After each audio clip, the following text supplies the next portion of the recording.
Belki buzlarımızı içti çay. Ne hava yoktu ne küle oynamı. Bakmıram ben örtmüşem örtüyle aynamı.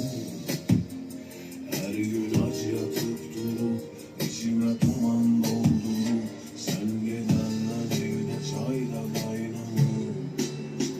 Yalvarım mı geldi ya gözümden düşe düşe. Gelir eşk yavaş yavaş tutup kapına gelmiş. Gitsin ağrılar